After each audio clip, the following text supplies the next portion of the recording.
Tonight on Joy News Prime, Parliament's Appointments Committee recommends by consensus the approval of Kisei Jabeng as Special Prosecutor. Unanimously agreed to recommend him to the House for approval.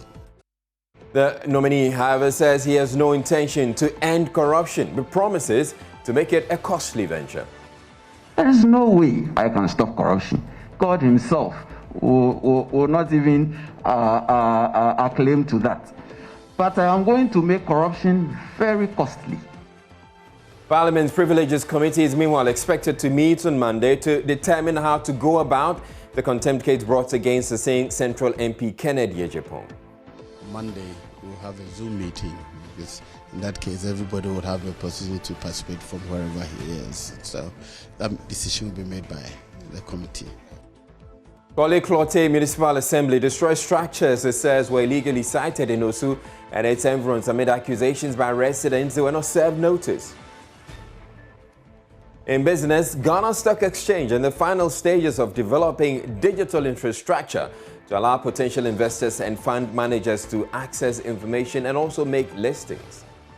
Take the exchange to the doorstep of the investor, so that the investor can just pick up a mobile phone and be able to invest through his broker anytime T, be able to access the market for information at any time T. And that is what we want to do as quickly as possible. Also in the bulletin, we'll be looking at the teenage pregnancy problem and how nearly 110,000 teenagers got pregnant last year. That's 301 teenage girls getting pregnant every day. My name is Israel. Joy News Prime is coming to you live from our Founder First Studios at Kokomlimli here in Accra on your digital terrestrial TV because we're free to air, and also on DSTV channel 421 and GoTV channel 144. This is the home of independent, fearless, credible and impactful journalism. Stay tuned in. Parliament's Appointments Committee has unanimously recommended the approval of Kisei Jabeng as Special Prosecutor following his vetting on Thursday. The committee met soon after his 4-hour vetting, and all members decided to recommend him to the floor of the House for the necessary approval. Committee Chair Jose Usu says the committee will submit its report to the House soon. My committee's view is simply to recommend the House to approve the nomination or not.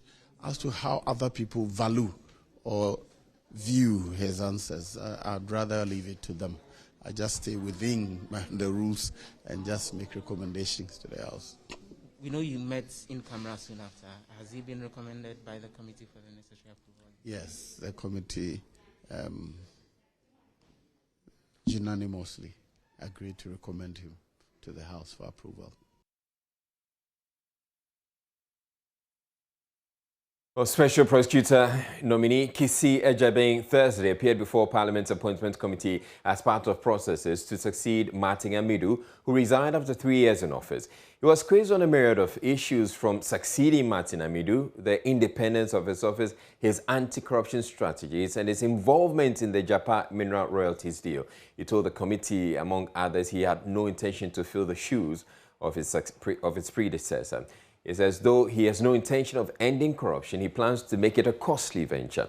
He talked about an index with the public that would rate or rank the public sector performance as far as corruption perception is concerned. My strategy is that I'm not naive to assume that I'm coming to stop corruption. There is no way I can stop corruption. God himself will not even acclaim to that. But I am going to make corruption very costly, very, very costly to engage in terms of conflict of interest. Chairman, he has just said that he'll make corruption costly, high-risk activity. How do you intend to walk that? Exactly. Thank you. Honorable Chair.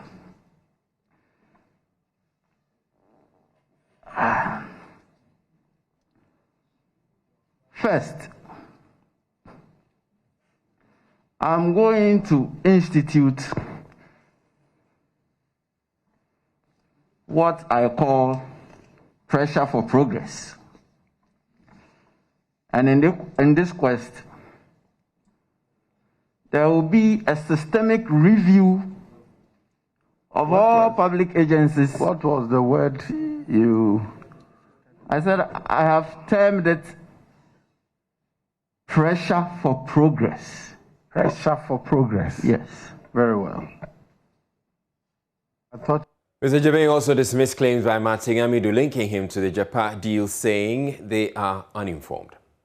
You have been described in language that is not too palatable by the said former special prosecutor.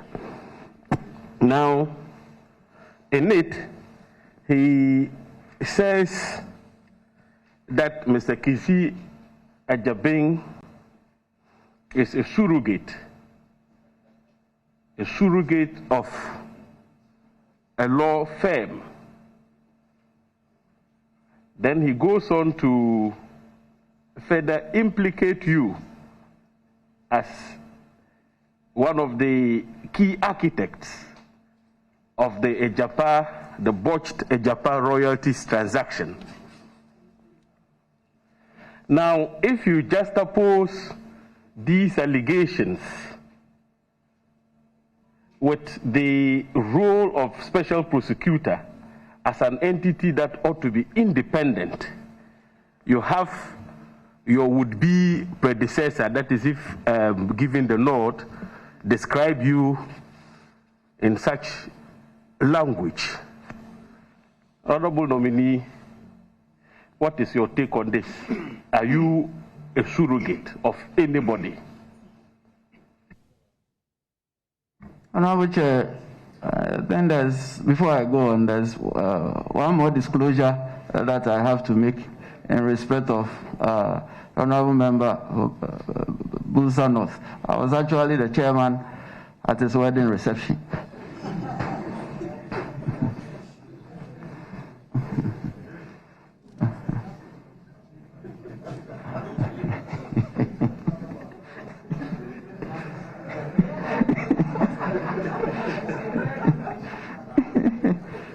Chairman was right.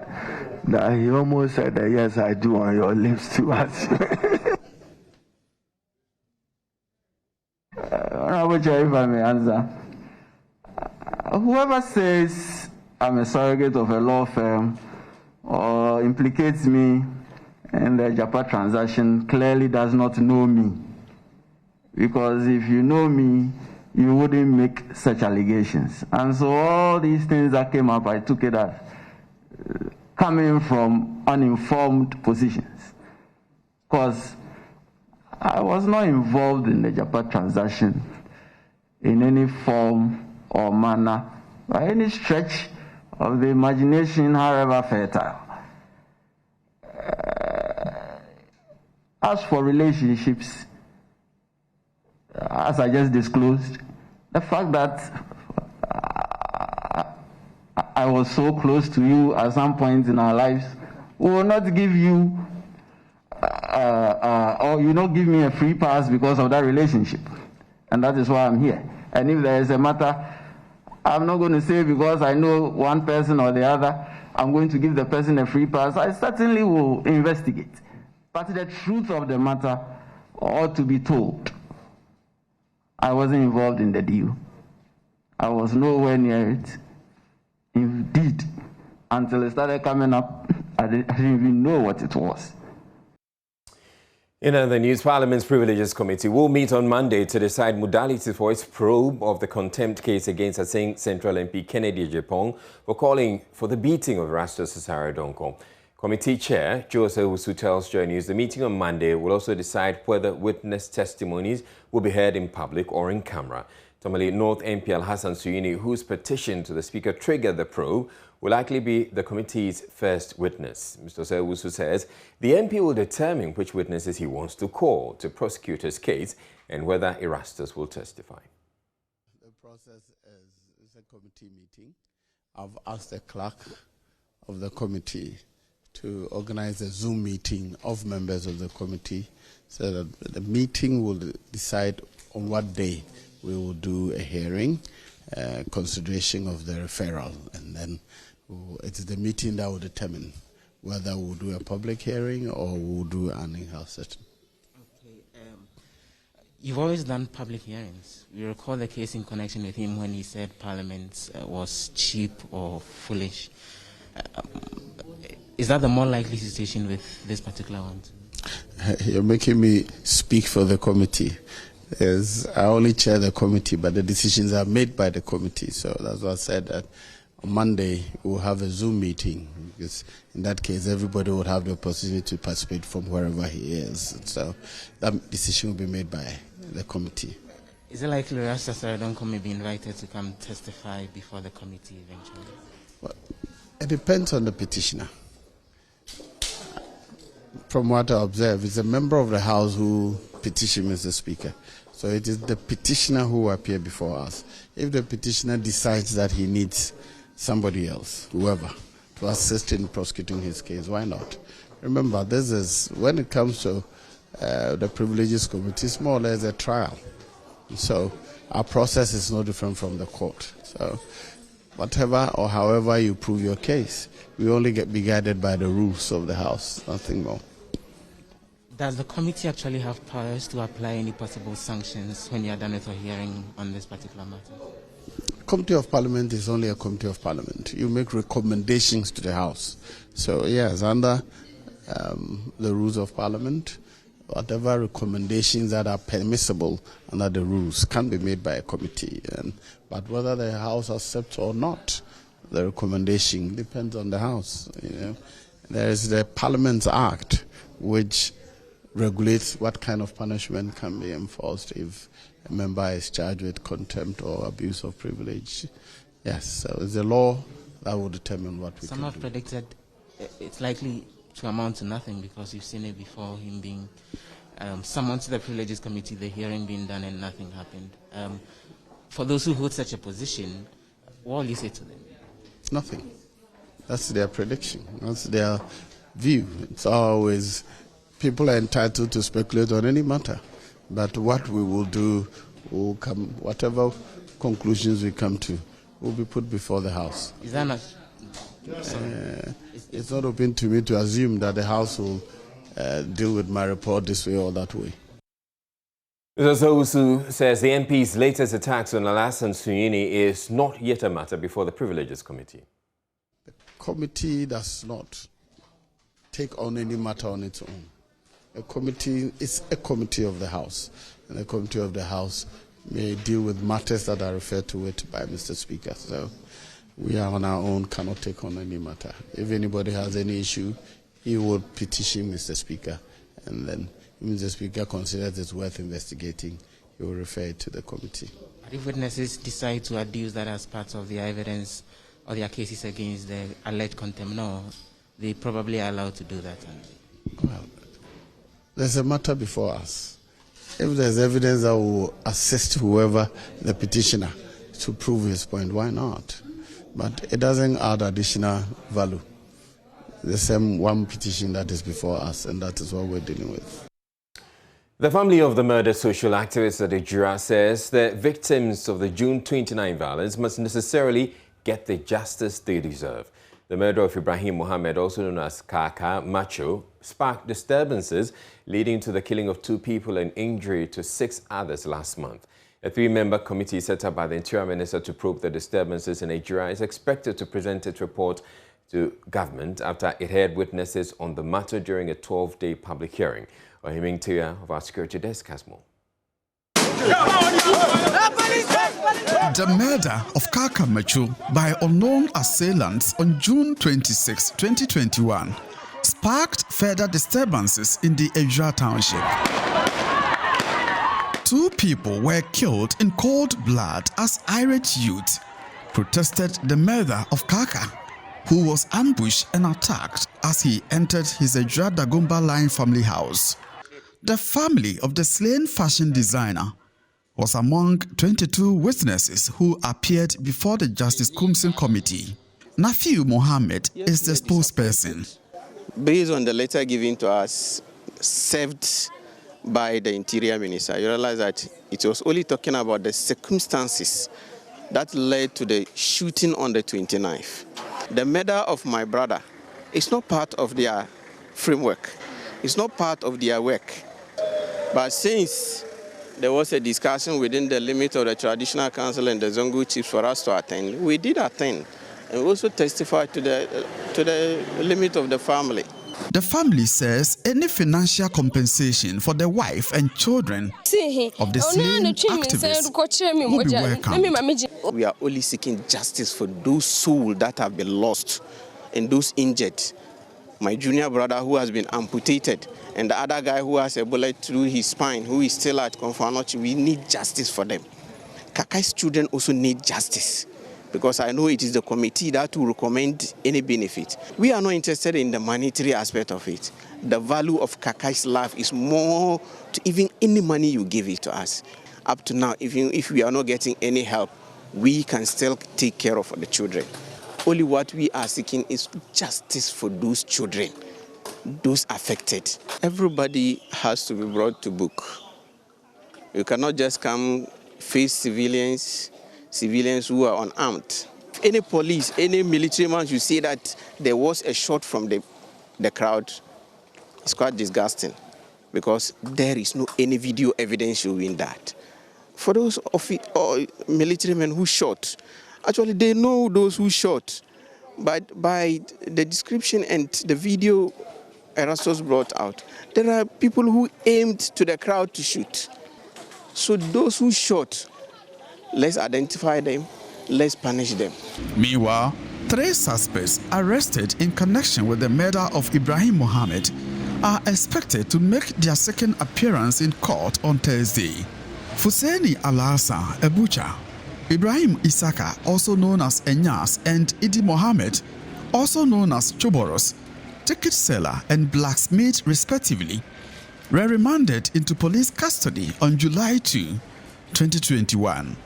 From Kumasi, for Joy News, Oiminteria reporting. Elsewhere, the Korle Klottey Municipal Assembly has demolished some illegal structures at Osu Ashinte. The demolition, according to the MCE, Ni Ejeteria, forms part of government's agenda to make Accra work again and also improve conditions in the national capital. The one-day operation was supervised by armed policemen and a task force from the assembly. My colleague Kwesi Parker Wilson has the rest of the story. Over 30 to 40 years. We've been selling here for over 40 years now. Initially, they asked us to move our goods away from the pavement, but now they are demolishing our structures.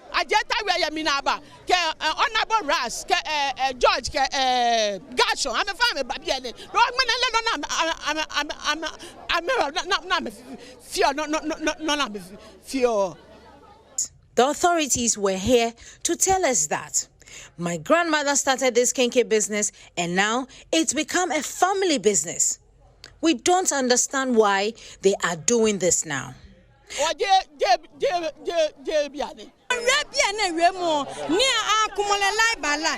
We are asking them to demolish the structures accordingly, but they are destroying some and leaving others. Favoring others will generate dispute among us. Some of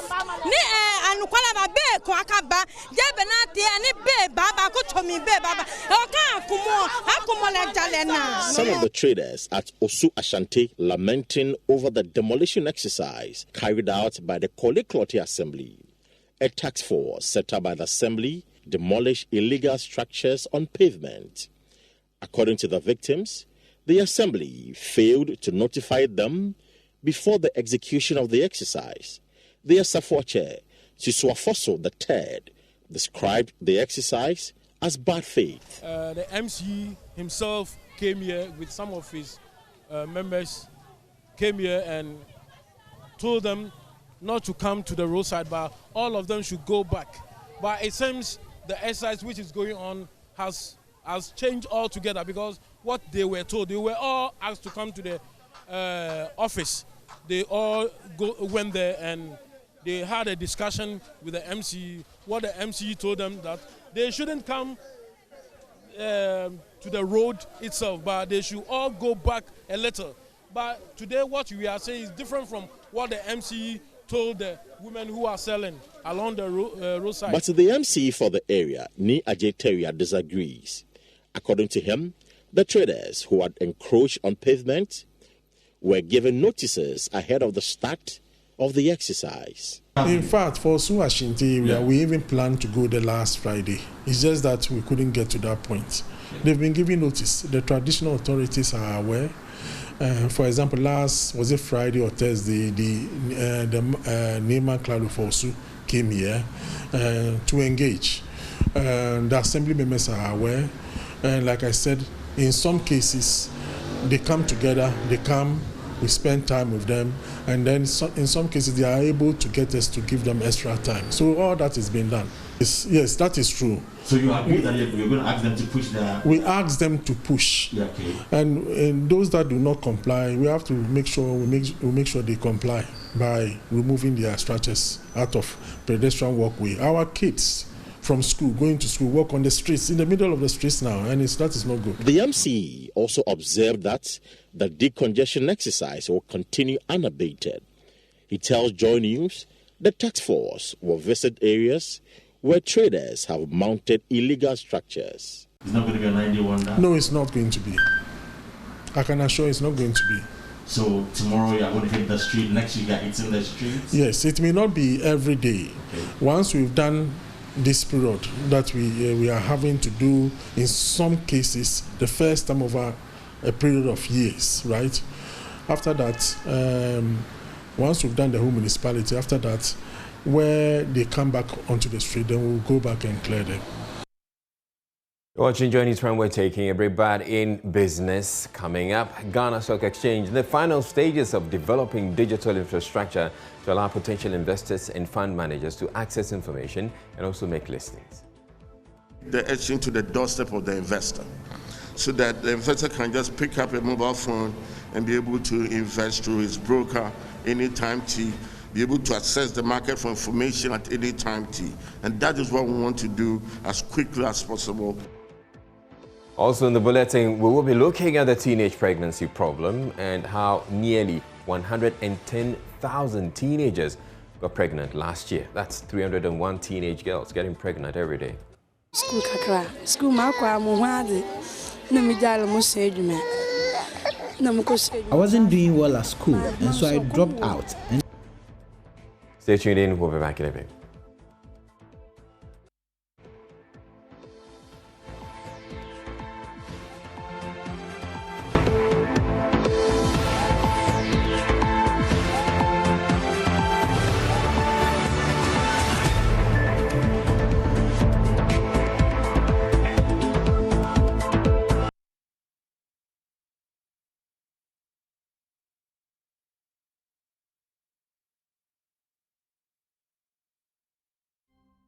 You're welcome to Business. I'm Charles Arite. The Ghana Stock Exchange is in the final stages of developing digital infrastructure to allow potential investors and fund managers to access information and also make listings.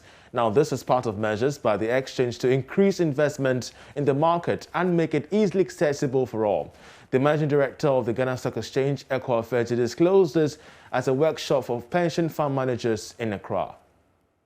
Workshop by the Ghana Stock Exchange and the National Pensions Regulatory Authority was aimed at attracting companies offering pension schemes and fund managers to consider listing pension funds on the stock market. This is an initiative that will deepen transparency between regulators and dealers. According to the Managing Director, Eko Afeji, it has become very necessary to use the fintechs in promoting activities of the bears. He disclosed that work has been finalized to open an online channel to help investors access the market with ease. Another thing that we're trying to do is to improve the infrastructure of the market, which is also one of the pillars in the capital market plan. So what are we doing? One of the key things that we are doing is collaborating with fintech companies in order to develop very convenient digital solutions. We want to take the exchange to the doorstep of the investor, so that the investor can just pick up a mobile phone and be able to invest through his broker anytime T, be able to access the market for information at any time T. And that is what we want to do as quickly as possible. Come in 2-3 weeks' time, we'll be launching one of them. at maybe this place or the exchange. So that's one of the key things I want to do when it comes to infrastructure. Meanwhile, Reverend Daniel Gbamitete, in a welcome speech, assured pension fund managers that Ghana's capital market has become the most trusted channel for raising funds and investment. He called on institutional investors to consider the market as a means of contributing to the growth of the Ghanaian economy. It's not all doom because, like I said, within this period, 12-year period, 6 years, the market has been in the red. So it's possible if you take your time to do your analysis, your technical analysis, your fundamental analysis, you will be able to pick stocks that with time you would see that they would return some interesting returns to the portfolio. Now, today, if you look at what a fund manager or an analyst would typically look at in determining how cheap the market is, it's very clear that it's a very great time to consider investing in the market. So for instance, we like to talk about the price-earnings ratio. If you look at the market price-earnings ratio, is 5.4 times. Great. If you look at it for the banking stocks, it's even more exciting. The Ghana Stock Exchange is hoping to be the preferred choice for raising funds for businesses in the country.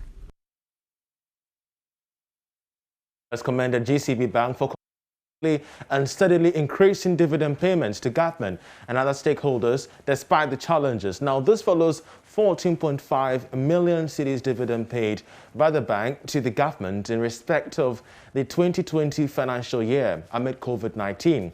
According to a Deputy Minister of Finance, John Kumar, other state-owned enterprises, joint venture companies should emulate GCB Bank. There is more in this report. GCB Bank has since 2017 paid a total of 69.62 million cedis as dividends to government.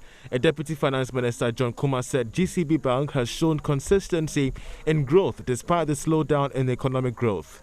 He assured the board and management of the bank of government's continued support, urging them to sustain and improve on its performance.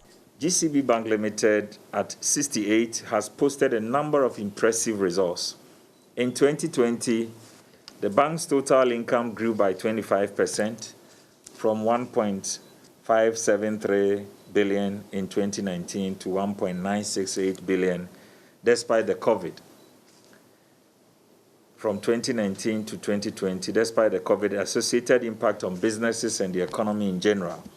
Profit before tax also increased from 6.8%. It increased by 6.48% from 574 million in 2019 to 611 million in 2020. So with this impressive performance, I wish to commend the board for GCB Bank, the management and staff of GCB Bank for these impressive gains despite slow economic growth being experienced in the global environment as a result of COVID-19.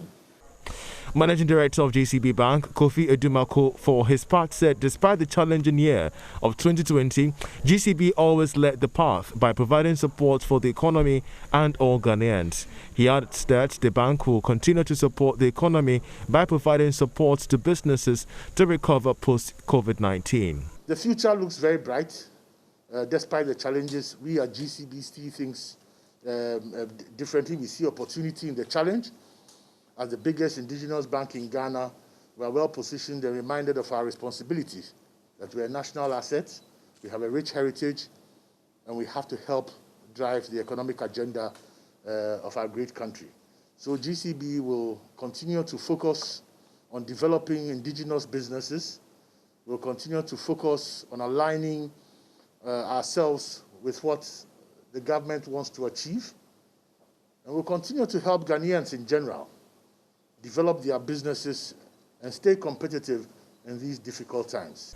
GCB Bank increased its pre-tax in 2020 by 6.48% to 611 million cedis. The bank's total income grew by 25% to 1.96 billion cedis. Well, that'll be all for business for this segment, but still to come in the bulletin, we'll be looking at the teenage pregnancy problem and how nearly 110,000 teenage girls got pregnant last year. Well, that's about 301 teenage girls getting pregnant each and every day. We are many. Some are 12 years up to 20 years. We all got pregnant, but we had no support. It isn't that we are bad girls. That is why we got pregnant. But what we will eat on a daily basis makes us give ourselves to men. You may want to stay tuned for that. In the meantime, sports comes up next. Do stay. Many thanks for staying with us. Time to bring you sports. My name is Hans Mensah, and the new president of the Ghana Boxing Authority, Abraham Kota-Nikwe, wants to have an inclusive team with heavy focus on the youth. Nikwe will lead the Ghana Boxing Authority as its president for the next 4 years. It comes after he pulled 54 votes to beat Dr. Henry Manley Spain, who pulled 46 votes at the Mudor Conference Hall of the Trust Sports Emporium here in Accra. The message was simple. The people look at the time and the passion for the sport. You see, if you don't have time, you can't do boxing. So they look at my time. I told them, you know, my own son is a boxer. He's a juvenile boxer. So they realize that I'm part of boxing too much. So if they look at my passion and the time I have for them, you know, it convinced them. And I also brought a lot of things on board. You know, I'm supposed to come to your show, and I'll come this time, you see, because I have a lot of projects that I want to do. I told the coaches I'm going to introduce the pension scheme and then the social security thing and then the insurance to the boxers and other things. So I know it went down well with them, with my message, and then they are making the decision. My vision that Manley Spain should be in my board. I will also consult Peter Zwanis, Moses Fuamweni, and then Samer Captain on most of the decisions. But I'll be happy to have Manley Spain on my board because it's a very key in boxing. You know, I wouldn't like to go if in case like I lost this, I wouldn't be happy to leave the sports. And the same thing, I just want, we'll talk to him and, you know, for now, I'm a politician. He's also a politician. For now, you know, you wait for some time and then you approach the man because it's a good product, yes. Outgoing president of the Ghana Boxing Authority, Peter Zwanis, expects the newly elected officers to work together as a team and ensure that Ghana produces more world champions. I feel that I've, by and large, stabilized the ripples in the association, you know. Practically, all those who served with me during the second term were part of the first term. And I think we've gotten on as family. And practically all those who are contesting now were part of my executive. So it tells you that we have made much progress. We have worked together. And I believe that those who take over from me will carry on the little success that we have chalked over the years. I can give an assurance about the cohesion that they'll work with, because these are people who over the years have worked in my team, and we've gotten on very well. So I believe that if you're talking about some stability and cohesion, you'll definitely get that. And also I believe that just like any other group of people, their basic agenda will be to produce more world champions. And it's my hope and prayer that that will happen very soon, because we have, the talents are there.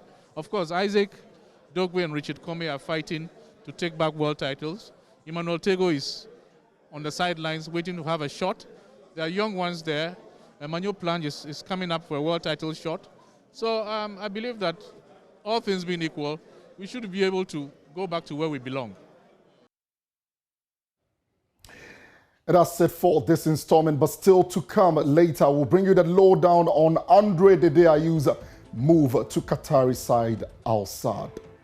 And also we'll be looking at the teenage pregnancy problem and how nearly 110,000 teenagers got pregnant last year. That's 301 teenage girls getting pregnant every single day. For showbiz, Becky Bex is here. Hello, Becky. Hello to you, Easy. Let's talk about projecting tourism and the Ghanaian identity across the world. So the Ghanaian High Commissioner to the UK, Papa Owusu Ankoma, is urging all entertainers to try as much as possible to project tourism and project the identity of Ghana to the rest of the world. He said this when the Ghana Party in the Park crew visited him back in London. Well, since 2017, this is the first time that we've had such an assembly of persons in connection with Ghana in the Park. And I believe it means that this year's event will be an event with a difference. But, the president is very, very, very much interested in getting Ghanaians in the diaspora to be part of the development agenda of the country. And identity is key. Right? And I think that, look, when you come to the UK, one may as well say that it's now the 17th region in Ghana, because you have so many Ghanaians or British citizens of Ghanaian origin or heritage living here. And that should be one of the strengths of our country in terms of our development agenda. And it's resident in the UK in the year. That is why the artists coming from Ghana with the support of CBG Bank, which one would otherwise have thought is a distressed bank, gives me a lot of encouragement. And when it comes to tourism is intertwined with culture. What we eat, what we do, the music we channel, our dress, makes up our identity. So when we are talking about even tourism, the Ghanaian identity is key. So for us at the Ghana High Commission, we applaud the organizers for this effort.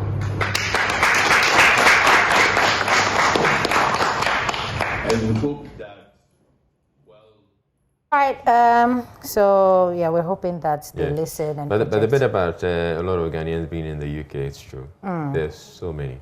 You want to join them later? Oh, no. Okay, all right. Let's talk about Tanya Sam. She is a Hollywood actress.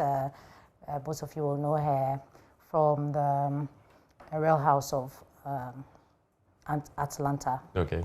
Real Housewives of Atlanta. She's back in Ghana. Apparently, she is Ghanaian. Her father is Ghanaian, so she's back in Ghana shooting few movies here and there, working on a few things. And so my colleague Ibrahim Benbako caught up with her exclusively, and she's been talking about her roots, tracing back her roots to Ghana. Your dad is gone. Yeah. You speak any Ghana? No. Please don't fault me. I'm sorry. I am sorry. I blame my dad. I blame my dad and my mother. My mother's British. My dad is a guy. He was born in Accra, in Teshi, and then he served in the military. He went to Canada to go to med school around the time Kwame Nkrumah was sending, folks to be educated overseas with the hopes that they would come back. And they all settled all over, Canada, the U.S., Europe, etc. He married my mother, who was a nurse. She was British, and they started having kids. So I grew up in Canada with all this biracial mixed cultures, aunties, uncles from Ghana, everywhere. And then we grew up going back and forth. You are an entrepreneur, you're a business mogul, you're a tech person, you're tech savvy, you're so much into that. Tell me how someone like you ended up in mainstream showbiz, Hi, Courtesy, Real Housewife of Atlanta. You know, it's funny because I feel like I have worn many hats in my life. I grew up, African parents, they say you're gonna be one of three things: a doctor, a lawyer, a dentist, or a failure, right? Have you ever heard this? This is how it is, and that was it. And my dad was a doctor, so I had to go into some professional category. So I started my career, I was a nurse, a registered nurse. I worked in cancer, oncology for over 10 years. And I made this segue transition into startups and technology. I started investing and helping other people build their technology companies. And then I got this opportunity, and it was like, would you like to be on television? I said, no. Me? This goofy Canadian girl? People, no. But, I was drawn to the idea that maybe this was a way I could sort of be able to tell other people and portray to other people what it's like to be in technology, what it's like to show a different side of, a multicultural black woman on television that you don't typically see. Okay. And so I said, let me see. Let me try it. Let me take this chance. And I mean, it's an opportunity, and it resonates with me because I come to a place like Ghana, and someone will stop and beep beep the horn and go, "I see you on TV." Tanya Sam, I'm sure you get that too. I see you on TV. Yeah, especially in the church hall, People like, I know you. I've seen you somewhere before. It's inspiring. Let's talk about Mr. Easy's dad. I caught up with him recently at Mr. Easy's 30th birthday party, and he is not surprised that his son has managed to become who he is today at 30.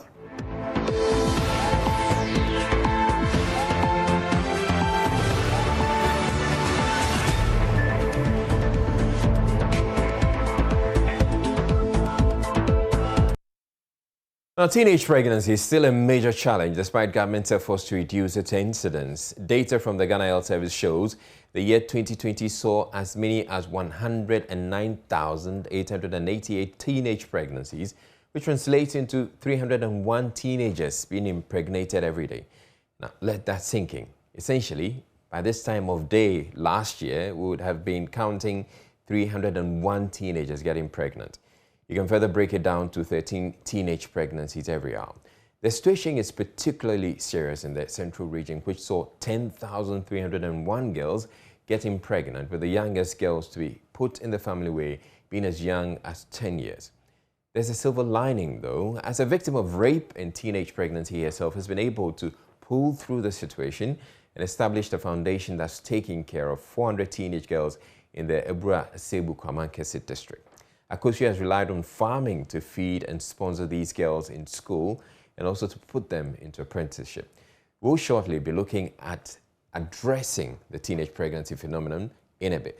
But let's first get to understand the central region problem a lot more. Correspondent Richard Kojonyako has been engaging some teenage mothers in Ebura Asebu Kwamankese district, and has more in this report. I feel sad when I see my younger sisters being a teenage mother. I know what it is and what they are passing through. Ernestina Kosiakwa was a victim of defilement and as a result got pregnant during her teenage years. Years after the incident, Ernestina has been able to put herself together to rally people that were in the same situation around she was years ago. Now, Team Preg Foundation have 400 teenage mothers, which 34 are in secondary schools in the central region, 22 are in basic schools, and 344 are in skills training. She's mobilized 400 teenage mothers whose vulnerabilities are putting them back in situations that would make them pregnant again and shatter their dreams. I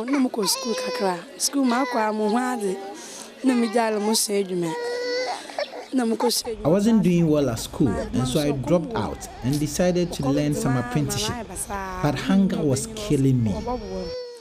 Charlotte is a teenage mother in the Ebura Sebu Kwamankese district. She tells a chilling tale of what put her in the situation she finds herself. And then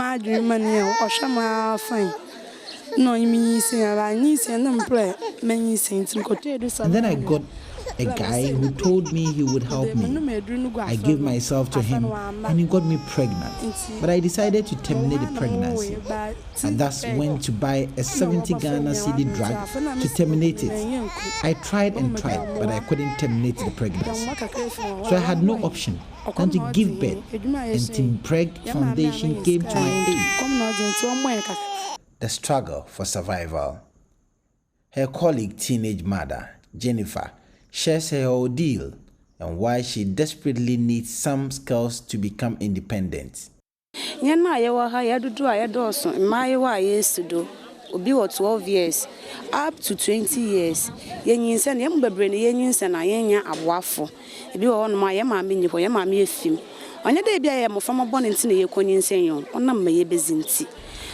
We are many here, and so we need your support. We are many. Some are 12 years up to 20 years. We all got pregnant, but we had no support. It isn't that we are bad girls. That is why we got pregnant. But what we will eat on a daily basis makes us give ourselves to men. Now we need your support as we have begun learning skills. Some have no parents, and their families don't even mind them. And so survival becomes our only option. And then men take advantage of us and get us pregnant. We need your help. Kwamankese Omahen, Okakabin Aidan Andor, the 10th, is calling for support for Team Preg Foundation as the foundation is gradually changing the narrative in the area. It's what I can say is something that is uncontrollable. We of the Traditional Council have decided to give a land to any NGO who would like to help the traditional area to help us in a way of driving out such a thing. Well, we are joined now by the Director of the Central Regional Department of Gender, Richlove Amamu. Thank you very much, Richlove. Now, the numbers are staggering with the case of the Central Region being especially problematic. What could be accounting for the rather high numbers in the region? Hello, Richlove, you'll have to unmute so we can hear you. Can you hear me now? Yes, we can hear you now. All right, thank you. My name is Miss Richlove Amamu, but I'm a traditional leader from the Volta region. So my school name is Mama Awochu Ajagba II. All right. And yes, after the regional breakdown for 2020 adolescent pregnancy, Central region happens to be third on the list with a total number of 10,301. Well, the research done so far shows that single parenting is very high in the region. And someone will ask, why single parenting? I said, okay, after our research, we've realized parents are not taking responsibilities. So those children have to provide for themselves. And when that happens, most children will be taking money from men. All right. And when a man gives you money, definitely the man will sleep with you. All right. So most of the children. Now, Richlove, you want to ask a question? Yeah, Richlove, you're talking about single parenting being a problem in the region, so yes, so these single parents are ending up having children who are becoming pregnant in their teenage ages, which also means that these ones who are being pregnant at the teenage ages are also going to end up being single parents. So the parents, it appears to be a generational thing. At what point did it start?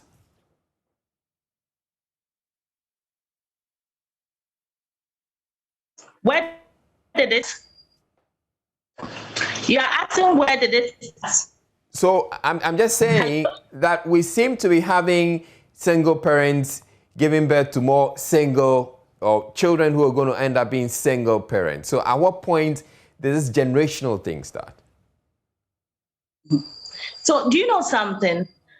Beginning, when the children are growing up, The other thing in the central region is cohabitation. The children are young, but will move in to live with their boyfriends. And when they do that, because their parents are not ready to take care of the children, they allow them to be with the boyfriends. And that is when they get pregnant. But after giving birth to one or two, because the guy is also not ready to take a wife, they move out of, the guy moves them out of the house, and then they come back to live with their parents sometimes. So that is one of the problems we have in the central region. Cohabitation, it's another problem. Now, some children get pregnant whilst living with their parents. And then the parents will say, since you are pregnant, then go and live with the man who did that to you. Then they will move to go and live with the man. All right. So with the adolescent pregnancy, it's very high here. And when the child, the mother is an adolescent mother who will give birth to an adolescent child, the mother can't inculcate any good moral values in the child. The child will grow up and become like the mother. Yes. So poverty becomes another problem in the family. All right. Now, Rachel, I want you to hold on a bit. Let's talk about some solutions. We're joined by Antoinette DeRocha, who is with the Planned Parenthood Association of Ghana. Now, I'd want to also find out from you, apart from the reasons stated, would you happen to know why the Central Region is particularly plagued by this phenomenon? Come again, please. No, I'd actually want us to, Antoinette, to address this, Annette, to address this problem. I'm asking Annette, apart from the reasons stated by Rich Love, would you happen to know why the Central Region is particularly plagued by this phenomenon? Okay, good evening to listeners. I'll also say that when there is no parent-child communication, where parents get involved in the activities of young people and also get to know their needs and then how to support them, this can also contribute to this phenomenon as we are talking about here. Yeah. All right, so this problem, you're from PPAG. I'd want to find out from you, would it help if these girls get to know a bit more about sexual reproductive health and the use of contraceptives? Yes, I would say that it is also key because it is going to help them to make informed choices and informed decisions about whatever they want to do, because when an individual has the education on their sexual and reproductive health, we believe that they are able to make informed choices, and so therefore they will not have sex, unprotected sex, but rather have sex using protection, which would also curb the percentage or the high teenage pregnancy that we are talking about today. But how do you talk to a 10-year-old about using protection? With 10 years old, I'm afraid you can't talk to the 10-year-old about protection. But they're getting pregnant. Abstinence. Yes, but you rather stress on abstinence. But it is good for you to just let the young person know that at this age, you are not supposed to have sex because you are young. And so you need to rather focus on your books and then grow up to become the responsible adults that you have to be. Let's take the case of the Central Region. And we're hearing some of the girls say that it's a case of they being poor, they're not having anything, and so they tend to turn to some of these men to take monies from them. It's a poverty issue. How do you tell the person abstain when they feel that this is the way they can also earn a keep? Yes, we all know that when it comes to poverty, it means that there are a lot more one needs to do. Aside the parents themselves, the individual cannot go to trade because they are young. And so they cannot go and trade or sell or do anything because it's even against the law. So as parents, it is our responsibility to take care of these young ones. But since they don't get the support from the parents, they tend to go into transactional sex, which leads them into this teenage pregnancy, which for me, I would say it's a no, and it shouldn't be encouraged. We should rather engage parents to take up their responsibility once they bring up the children into this world. All right, I'll go to Rich Love right now. Rich Love, how do you propose we deal with this problem of teenage pregnancy, not just in the central region, but across the country?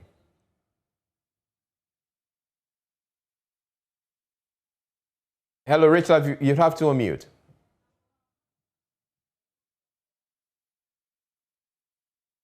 Rich Love, you'd have to unmute so we can hear you. All right. Yes, Can you hear me now? we can hear you now. Okay, thank you. You know, since I'm in the central region, there are other directors who will be speaking on issues of their regions. So let me just talk about the central region, that's please. fine. Yes, yes. Well, what I want to say is, this issue about the high rate of teenage pregnancy. It's a great concern to the Department of Gender under the Ministry of Gender, Children and Social Protection, and also the Central Regional Coordinating Council. So we have established clubs and groups. We have a club called COBNAC in tackling the issue or trying to control the whole issue. We have formed a club, established a club at about 20 communities in the central region. We call the club Community Parent Network Advocacy Group. All right. And then that group, what we do is we sensitize parents on sexual and gender-based violence. We want to equip them with requisite information on sexual and gender-based violence, adolescent sexual and reproductive health, and parental responsibilities. That is what we are doing. And with the support from UNFPA Adolescent Girls Program. So UNFPA is supporting us. Then we also have another club. We said who made the girl child pregnant or who made the adolescent girl pregnant? It's the men and boys. They are the perpetrators, about 80%. So we have a club for the men and boys that is called the EMBA. That is Men and Boys Advocacy Club. And what we do, that is what we are doing. Can you hear me? Yes, I can hear you. So my issue is, what is it? So these clubs that you're talking about, the formation of the clubs, is there enough to end this generational cycle where teenage or single mothers give birth to girls who end up being teenage mothers themselves? You are asking if it is enough to end it. Yes. Are you asking where? Do you know something? We are trying to control the situation. It's a gradual process. So we have to start from somewhere before getting there. So what we are doing now is to put measures in place to control the situation. That is exactly what the department is doing, because we also have clubs for the girls. That what we do is to empower the girls. You know, one of our core mandates for the ministry's core mandate is to empower women and girls. So that is what we are doing. And when the girls are empowered and can speak out, when they are going through sexual harassment, whatever they are going through, help them to control the situation. So that is what the department is doing at the regional level in the central region. In fact, we are doing so much on radio as well. All right. All right. Now, we've also been joined by Daiwil. She's the Principal Programs Officer, Ministry of Gender, Children and Social Protection. So the question I have for you is the same I've had for my two other panelists, which is, what is it that we're doing to address this issue of teenage pregnancy, where we end up having teenage mothers giving birth to children who end up being adolescent mothers themselves?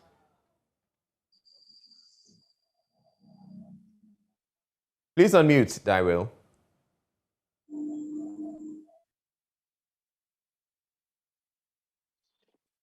Yes. So good evening to our listeners, and thank you very much for putting this issue into perspective.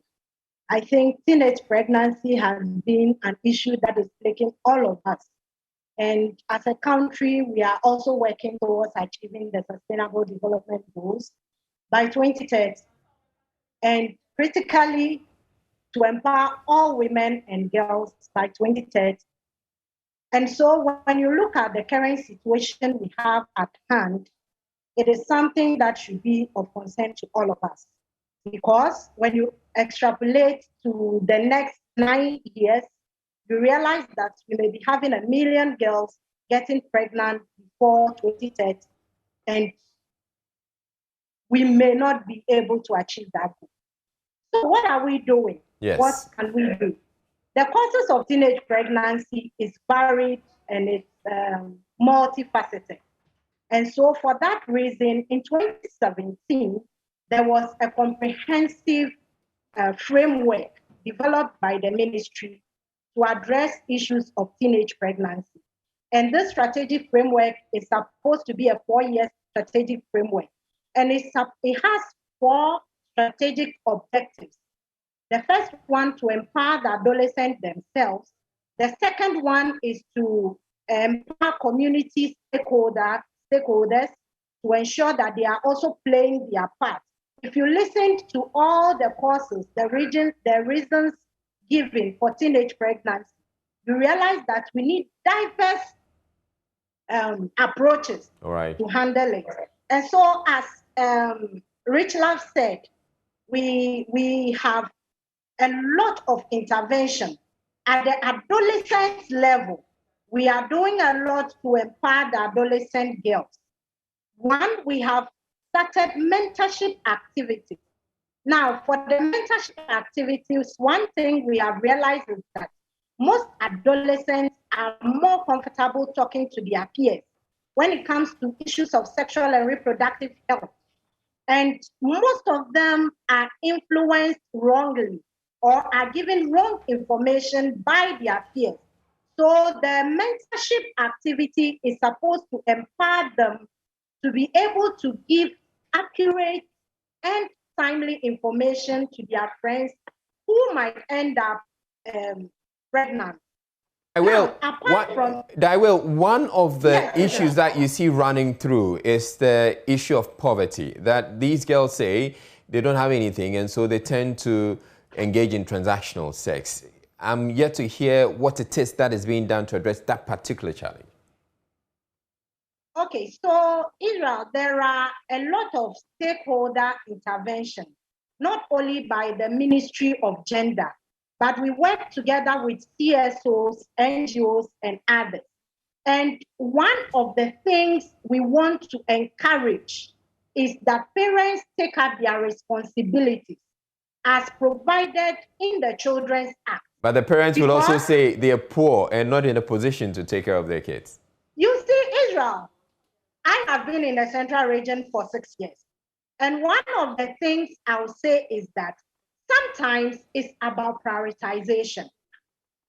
Prioritizing what is important, whether taking care of our children is what matters to us or getting from our children, that is what matters to us.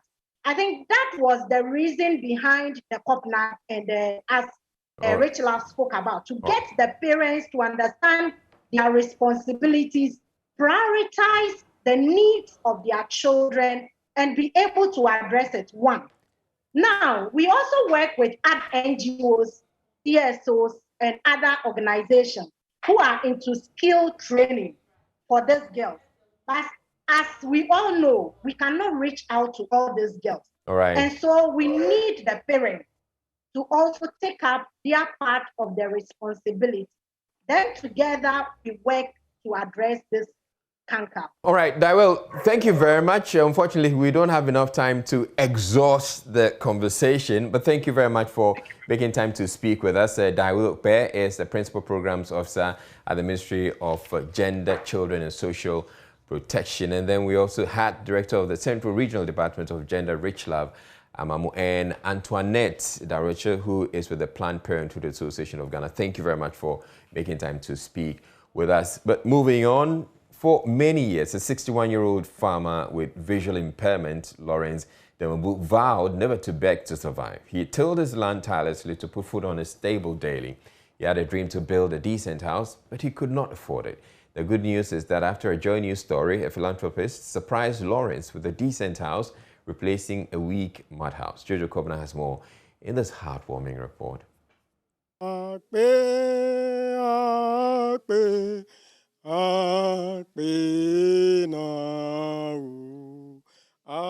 A heartfelt thanks to God for making his dream come true.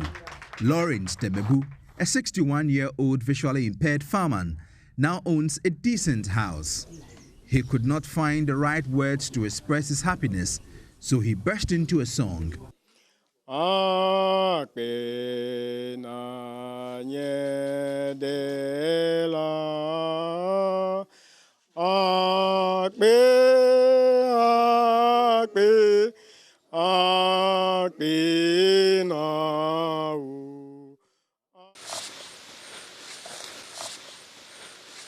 For over 30 years, Lawrence had been working as a farmer.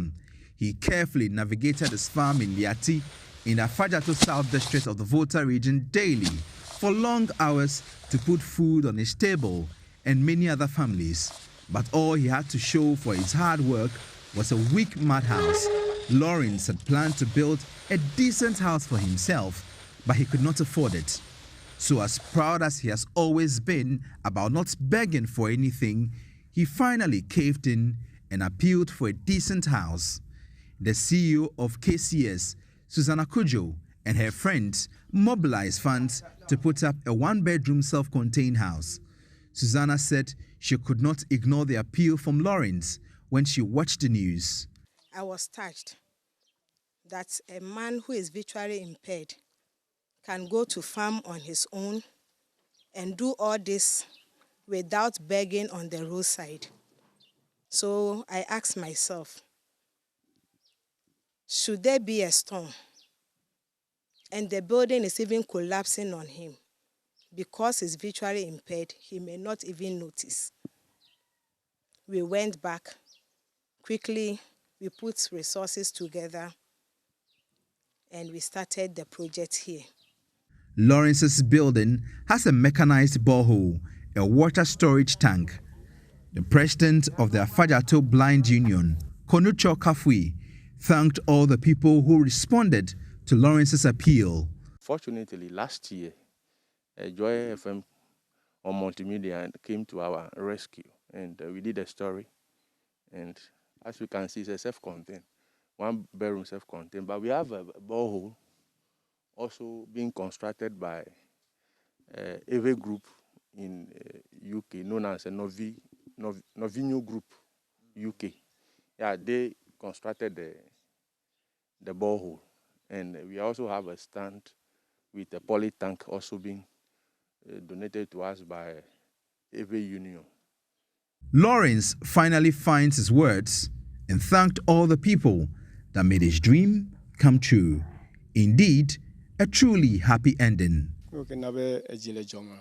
In the past, where he was living was so dilapidated. The roof was leaking, and there was a lot of cracks. Fortunately today, by his grace, he's entering into a new apartment.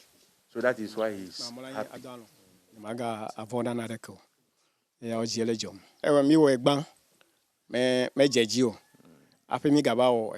We did the story first, or in 2017 we did a story with another station, but nothing really came out of that. And so when we did the second one, he wasn't expecting something huge like this. But today he can see that because of him, people are gathered here. Jojo Kobna, Joy News. It was unrestricted and politically incorrect when Evans Mensah, Winston Amwa and Raymond Aqua took over the Joy 99.7 FM and Joy News social media handles to bring you the maiden edition of the State of Play. If you missed it, Maxwell Agwagba has a summary for you.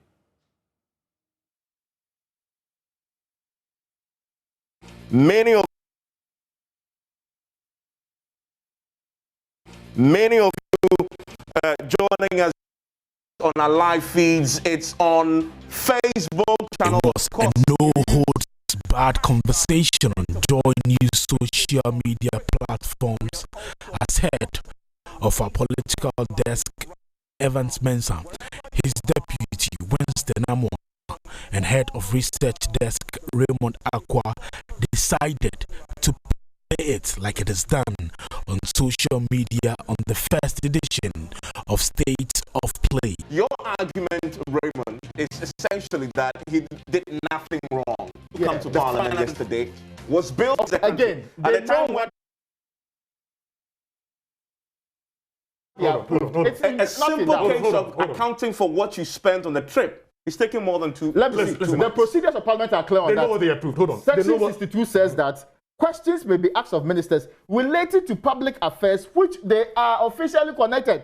Proceedings pending in Parliament or any other matter of administration for which the minister is responsible. It was without any restriction, calling a spade and not a big spoon.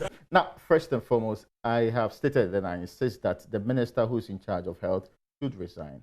The minister breached his own oath. The oath is very clear about upholding the laws of this country. When the political leadership was good, we saw the results in the COVID numbers. It reflected the expenditure lines too. The expenditure lines too. And COVID numbers were less. When the political leadership started failing, as in December, we saw what happened. Then we've seen political leaders who go to funerals and break the protocols. The president says, we have let our guard down. And so, yes, I agree with you that, when leadership began failing, we saw the numbers going up. But we also have a role to play individually. You and I see. So you're blaming the citizens for this? We also have to take a bit of the blame. Yes, the executive has failed. But we could have actually showed them that we are wiser by not following them. But there's political leadership. But we could have told them that, you see, when we said... There's leadership by example. No, but when we said they did the wrong things, we're telling them that we know what is right. And so you should have done the right thing. They served it hot without any sugar-coated words. State of Play promised to engage viewers, and it did live up to the billing by engaging social media users in real time. So to answer Douglas's question, truly lacks leadership sometimes in Parliament. And on this particular matter, there's been failure of leadership in Parliament. So there's... that Malcolm X Alive says, as you are here, don't expect all the guys to have the same opinion. This is to help you learn how to appreciate opinions, agree and disagree on issues without insults and hate. Fantastic, Malcolm. And then there's a reply to Malcolm by Eric Kwabla. Not when someone is deliberately supporting the thieves. There should be a presumption of people being thieves in the first place, and no finding has been made. I should mention your name. No, he's not mentioning my name. But so why are you arrogating it? I'm setting the record straight. Are you the one supporting because we like binary thinking in this country, and that's the kind of thinking he has here. The show was devoid of the formality that comes with mainstream media. I have a good comment I need to read. Herbert in Degal. Herbert Degal is down there and he says, please, this goes to the panel. Is it deliberate to put together 3 solid headmasters on one show? I'm unsure where the headmaster means. Where headmaster means. Address him, please. Herbert Degal, address him. No.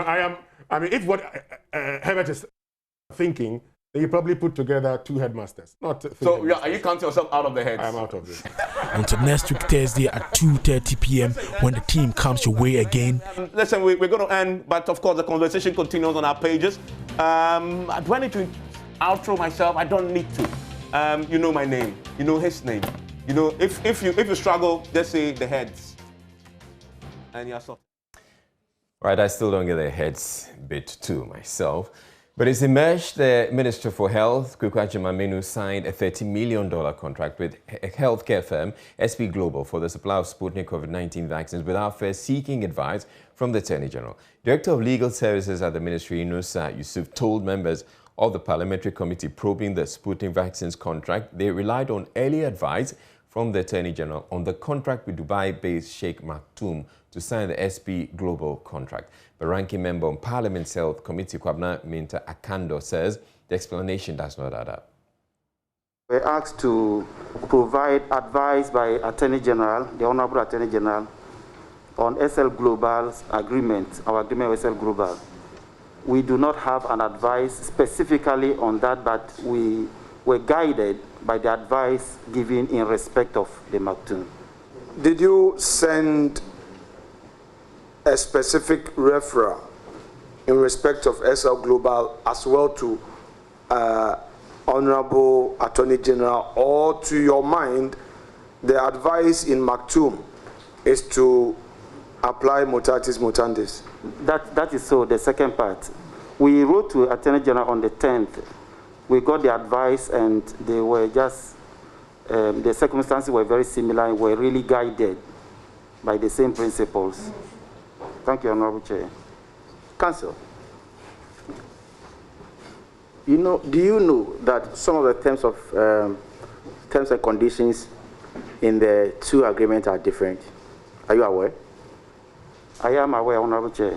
So, how can you use an advice in the Sheikh, Attorney General's advice with regards to the Sheikh contract to guide you in a contract that has different terms and conditions? Honorable Chair, as we indicated earlier, the two contracts are very much similar, and the Attorney General has given us advice in terms of Maktoum, so we're going to be guided accordingly. So, I'm coming. So, will I be right in concluding that with regards to SL Global, you didn't seek the Attorney General's advice? Honorable Chair, we answered in the affirmative. We did not.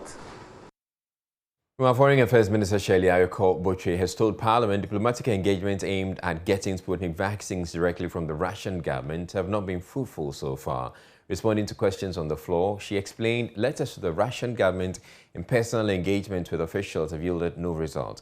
The health minister had already told the parliamentary committee probing contracts with middlemen to supply the vaccines. He relied on third parties because direct engagement with the Russian government yielded no response. A story that appears to have been corroborated by Madame Ayoko Botchwey. The letter also requested the contact details of Ghanaian authorities responsible for approving the use of the vaccine for purposes of procuring same. The ministry, by a note verbal dated 16 February 2021, also forwarded to the Russian embassy a letter from the Ministry of Health requesting for the facilitation of the Russian government in the procurement of the Sputnik V vaccines for use in Ghana in view of the surge in the COVID-19 cases in the country. As recent as 1st July 2021, my ministry, on behalf of the Ministry of Health, addressed a note verbal to the Russian embassy in Accra requesting the latter to assist to establish direct contact with the Russian Direct Investment Fund for the purpose of the supply of vaccines to Ghana. Mr. Speaker, on correspondence between the Ghana Embassy in Moscow and Russian government agencies, the embassy in Moscow also corresponded with Russian government agencies based on instructions received from my ministry. Given its unique access to Russian government agencies, including the Ministry of Health of Russia and the Russian Direct Investment Fund, the mission was tasked to make the necessary contacts and follow-ups to obtain information pertaining to the costs and delivery of the vaccines to Ghana to enable government make informed decisions. Mr. Speaker, on meetings with Russian government officials, during a bilateral meeting with the Deputy Minister for Foreign Affairs of the Russian Federation and Special Presidential Representative for the Middle East and Africa, His Excellency Mikhail Bogdanov, who visited Ghana from the 7th to 11th February 2021, I informed the Deputy Minister of Ghana's interest in initiating discussions with the Russian government on the procurement of the Russian-made vaccine, Sputnik V, to help Ghana fight the COVID-19 infections. In response, the Russian Deputy Minister stated that the Russian government was ready to facilitate Ghana's access to the vaccines.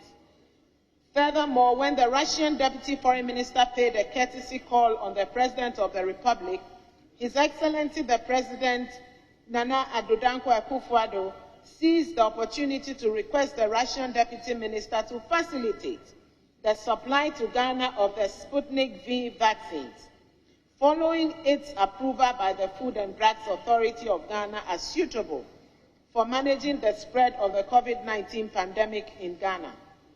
Also, at a meeting to receive the letters of credence of the newly appointed ambassador of the Russian Federation to Ghana, His Excellency Mr. Sergei Bednikov, on Friday, the 25th of June 2021, I raised the issue of the pending order placed by the government of Ghana for 15 million doses of the Sputnik V vaccines from Russia. We're taking a break here. On Joy News Prime, we're bringing you business news. Stay tuned in.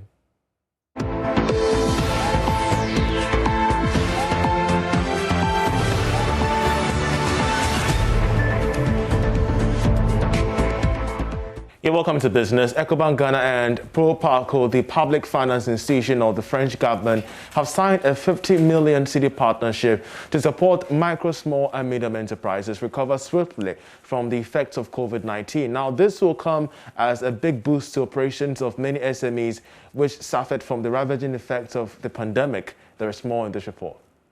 The partnership, which is part of the Choose Africa and Arise initiatives, will pave way for Ecobank to offer loans at competitive interest rates to the MSMEs and create in excess of 50,000 jobs across the country.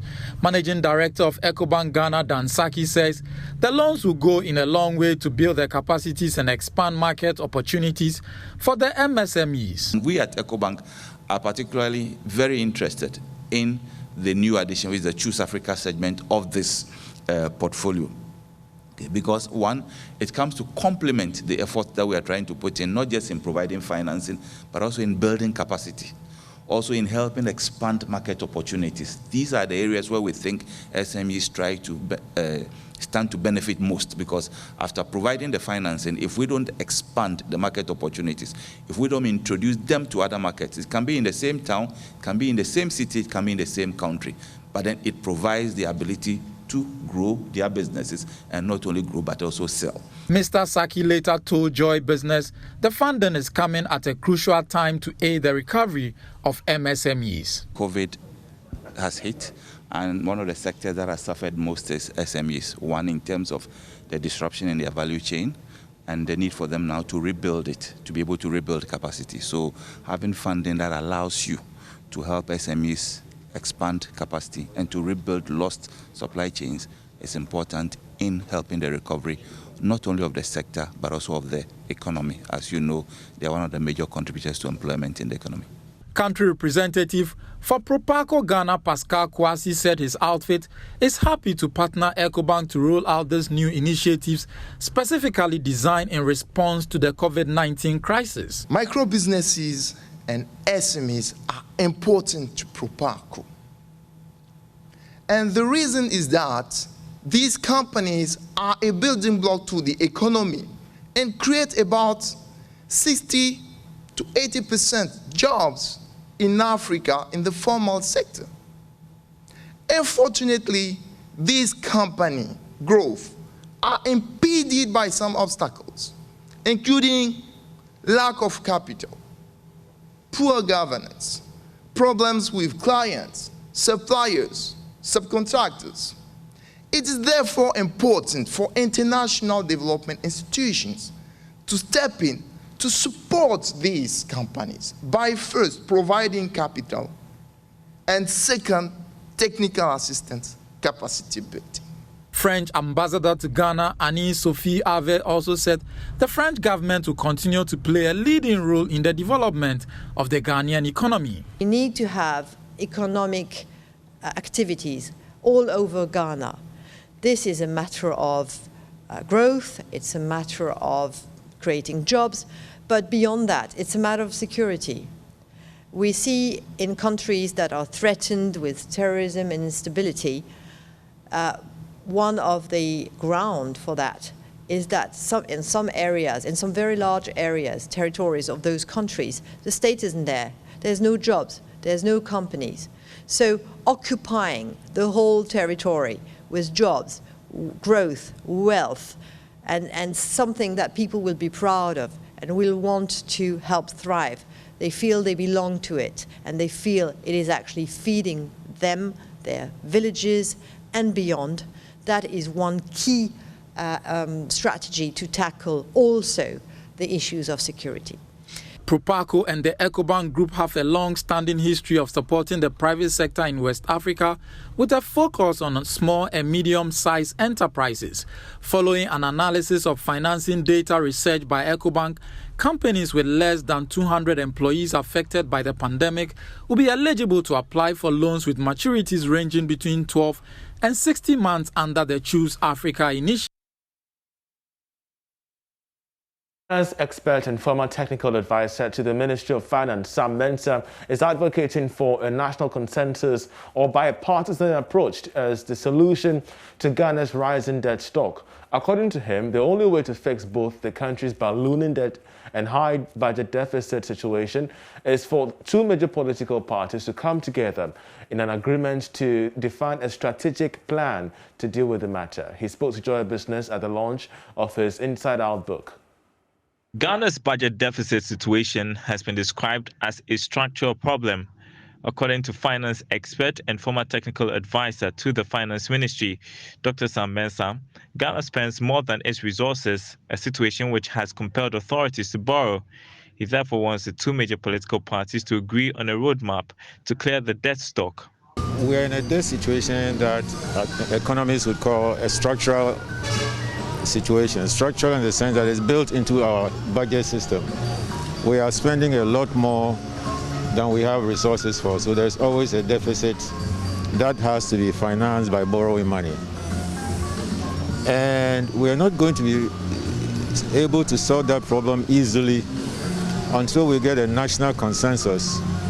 In other words, getting both sides of the aisle to come together and agree on a plan for reducing the deficit and bringing the debt down. So I'm saying that we need a political process that will enable us to bring the debt down. Until we get to the point where the two partisan sides are on the same wavelength and can mobilize the people, their supporters behind a national deficit strategy, it's going to be very difficult because of the politics. You know, the incumbent government has to take the lead, I think, in trying to mobilize bipartisan support for a deficit or debt reduction plan. Ahead of the budget review, Dr. Mensah advised government to be keen on cost reduction as the economy is still recovering from the shocks of COVID-19. I think the government should hold on very tight to its deficit reduction plan and try to contain expenses. And if they're able to do that, we will be on track from recovering from the COVID crisis. So that's what I expect the government to be able to tell us, that they are on track in terms of their deficit and debt management strategies. Economist Professor Ernest Aite commended the Finance Ministry for exhibiting professionalism in decoupling finance duties from economic planning. He described Dr. Tanya Sam as someone with immense ideas who has the country at heart. I think it's a great idea that Dr. Tanya Sam had to write his memoirs. It's very good in a sense that it helps all Ghanaians to understand how policy making in this country has evolved. Well, moving on to other stories, also regarding matters of debt as far as the economy is concerned. This week, the International Monetary Fund is warning that the Ghanaian economy is still facing some significant uncertainty in the coming months. Now, this is despite the current recovery from COVID-19 shocks that hit the economy somewhat last year. According to the fund, its assessment is based on the new COVID-19 wave, rising debt stock, and large financing needs of government. Now, these concerns were captured in the IMF's Executive Board's Article 4 consultation with Ghana, which was finalized on Monday. The IMF in its report noted that whilst risks to the country's capacity to repay its debt has increased, it believes that they are still manageable.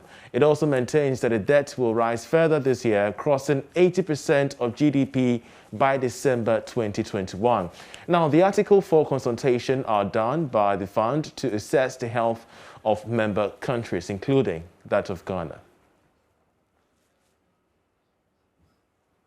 Well, that's how we end business with me, Charles Aite, but I will leave you with a summary of international business news.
Thanks for staying with us. Time to bring you sports and Qatari side. Al Sadd, they have completed the signing of Ghana's skipper Andre Didiayu. There is more in this Joy Sports report. And of course, Al Sadd, they have unveiled Andre Didiayu earlier this evening after completing that 220,000 a month deal to the Qatari side. Let's do some boxing. And chairman for the Western and Central Region Boxing Federation, Trent Walker, has called on the newly elected executives of the GBA to support other regions to develop the sport, since there are lots of talent out there who need the push to also become world champions.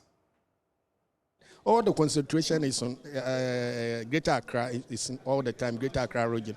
But organizing boxing outside Greater Accra region, I think it's a tedious exercise. But I was able to make sure we also, the other regions, when we are able to succeed from Western and Central, other regions will pick up. And that is exactly, I'm so much serious, because boxing, if you want to develop it at the regional level, what you have to do is you have to organize it regularly, like league, so that people interest will come in, you will sensitize the public, you will make sure people, let them, you don't need to send boxing into an enclosed area. Let it be in open air so that people enjoy it. And if you want any help, they can also. So my aim is to make sure we organize boxing league, because I have 3 areas: boxing league for communities, boxing league for security services, boxing league, and schools and colleges. So that any of the 3, I have prepared a blueprint about it. And what I'm only waiting for the new executive to take over. Athletics and former executive member of the Ghana Athletics Association, Prince Worth Anani Asare, wants the athletics governing body to lift an indefinite ban imposed on Martha Bisa. The GAA called Martha and the team to render an unqualified apology to leaders of the association for accusing them of making financial demands before granting a scholarship abroad. But Prince Worth says she owes no one an apology for speaking the truth. Let's digress a little or divert a little to doping. If you dope, you are banned, but you have time frame to come back. Right?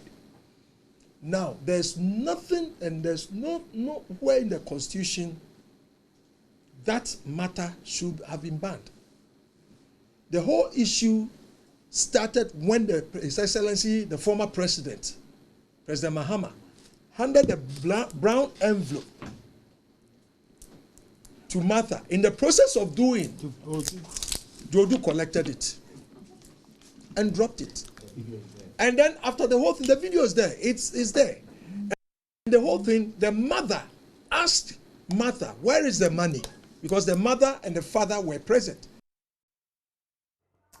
And that's it for sports. You can read more at myjoyonline.com/sports. My name is Hans Mensah Ando. And that'll be it for the bulletin this evening. I'm Israel Live. Thank you very much for watching. Up next, we have PM Express Business Edition with George Jeffrey.